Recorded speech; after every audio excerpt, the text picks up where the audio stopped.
Ah, il y a quelqu'un dedans. Ah oui, il y en a une dedans. Là. Ouais.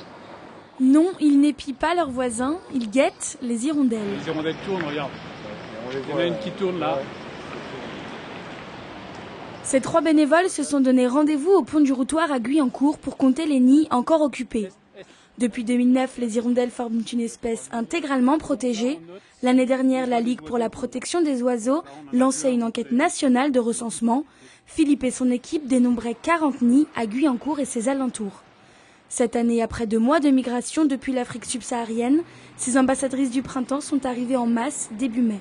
Alors à Guyancourt, on rencontre 2 sortes d'hirondelles.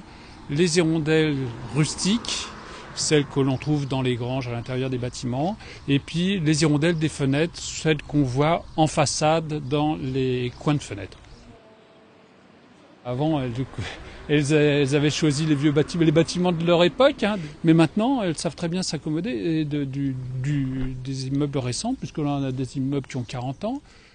Après la phase de contrôle, Philippe entre en ligne les données. En 20 ans, 41% des hirondelles de fenêtres ont disparu.